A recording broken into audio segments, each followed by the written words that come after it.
Hi everyone, welcome into the Pelicans Pregame Report. I'm Daniel Sallerson alongside Pelicans.com writer Jim Eichenhofer. Game 2 of this 3-game homestand as the Pelicans welcome in the Los Angeles Lakers. And Jim, we just saw the Lakers on Tuesday night in Los Angeles, Mardi Gras. A tough loss for the Pelicans as they lost 118-109, but still should be a pretty interesting matchup here in the final matchup of the season. Yeah, and I think there's at least a couple things that Alvin Gentry talked about that are going to be important for the Pelicans.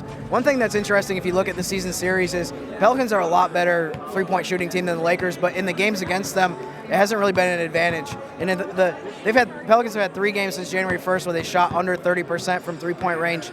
2 of them were against the Lakers out in LA, and the other one was against Milwaukee. It's probably not a coincidence that those were some of the teams that they struggled three-point shooting-wise against. But to me, that's one of the biggest things that's been an issue in the games against them is they just haven't shot threes well. The other thing is the turnovers. They had 20 turnovers in the last game, which is 1 fewer than they've had in any games also since January 1st. So those are really, I think, 2 areas that the Pelicans just need to do a lot better to give themselves a chance to win. Surprisingly, I think we were all rooting for the Lakers last night for about 3 hours, but they came up short against the Memphis Grizzlies. Anthony Davis only played 24 minutes. He's actually been listed as questionable with knee soreness and now is ruled a game-time decision. So, Jim, that could be a huge change in momentum here if AD is out.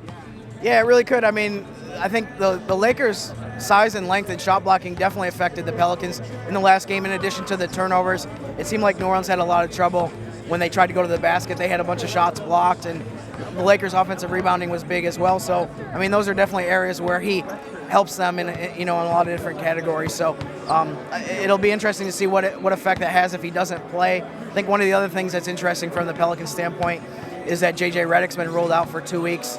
At least 2 weeks. When I talked about the three-point shooting, obviously that's an area where he makes a huge impact, and hopefully they can find ways to make shots even though he's not going to be on the court. So I think another thing, regardless of whether Davis plays or not, Pelicans had matched up Drew Holiday a lot against LeBron in that game Tuesday. It didn't work out that well, I think, in a lot of cases. Alvin Gentry was asked about what the strategy is going to be tonight. He did not answer that question. He also did not answer the question about JJ usually subs in for Zion halfway through the first quarter. I'm pretty sure he didn't want to tell the Lakers and everyone out there what the plans are for this game, so we'll have to wait and see. I'm surprised he didn't blog about it earlier today. We could have found out what he was going to do as far as the strategy, but we will find out later tonight. It's the Pelicans and the Lakers, 7 p.m. Central. You can watch it nationally on ESPN, except here locally, where you can watch it on Fox Sports New Orleans and listen on ESPN New Orleans 100.3 FM. For Jim, I'm Daniel. Enjoy the game, everyone.